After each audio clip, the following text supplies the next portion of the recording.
All right, so pain in your wrist. So there's two different situations that we can look at. One is when you're weight bearing, and the other one is when you are grasping either a band or a weight and trying to move it around. Those are two different situations, and we have to look at different factors in each of those. And we're going to start by looking at pain when you're weight bearing on your wrist. All right, so pain when you are weight bearing on your wrist. What's going on there? Well, the thing to keep in mind is that you can bear quite a bit of weight through your wrist, but you need to have both an active hand while you're doing it, and you need to be loading through the weight-bearing part of your hand and your wrist.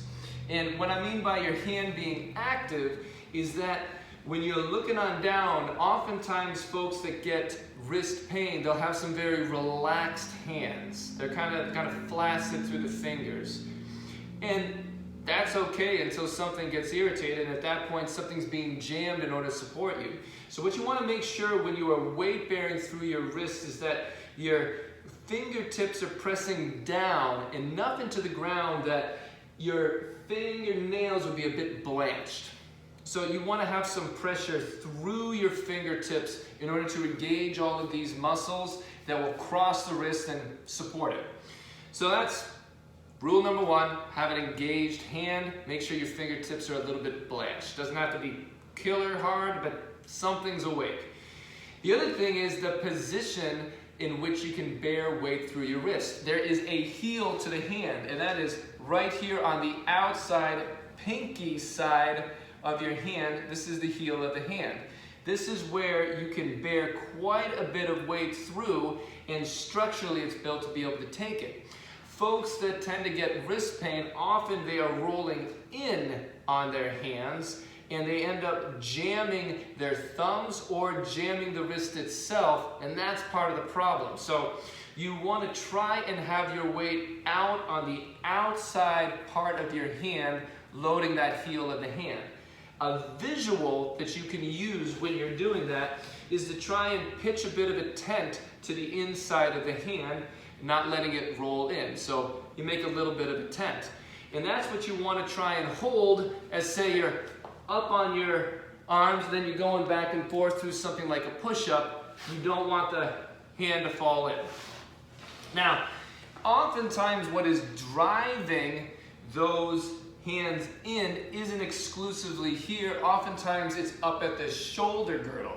And what we will often see in folks that get pain in their wrists when they're trying to weight bear is there are some very tight shoulders, a very tight constricted chest, and the shoulders are a bit rounded forward, and it's carrying those elbows inward with them.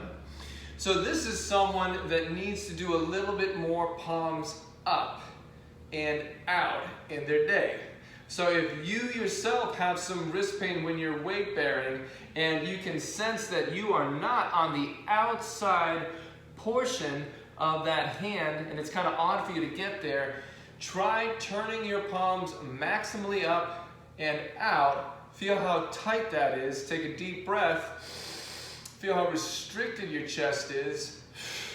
Do that more in your day. And in fact, just turning your palms maximally up and out and taking a few breaths, you may find that it's a bit easier to get into this position immediately afterwards, and you can use that to your advantage. But truly, you just got to get there a bit more in your day.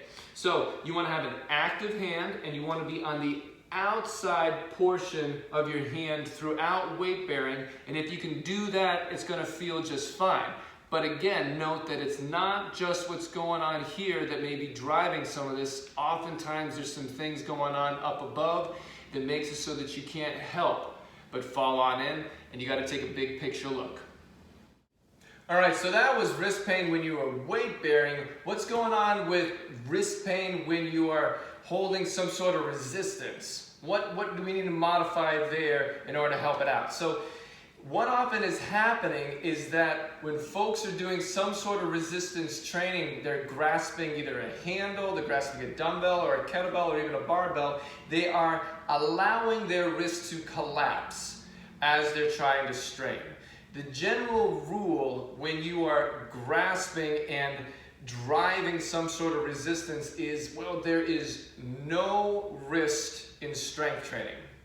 You want to keep it just generally locked in neutral as if you are punching something. There are some exceptions in terms of the relaxed wrist positions that you need to take with Olympic lifting, but that can have its effects over time on wrists, which anyone that has really pushed that sport to its extreme will freely tell you. So just know that in general, for the longevity of your wrists, you're going to want to pretend that there are no wrists in strength training unless you are weight bearing through that open palm and you're very particular about where you are bearing weight through, and you're very particular about how engaged your hand is. Like I showed in the earlier part of this video, there should be no wrists in strength training. Now, you don't need wrist wraps. You just need to focus on that and train that, and that's going to give you a lot of benefits of strength throughout whatever lift, throughout whatever exercise that you're taking on.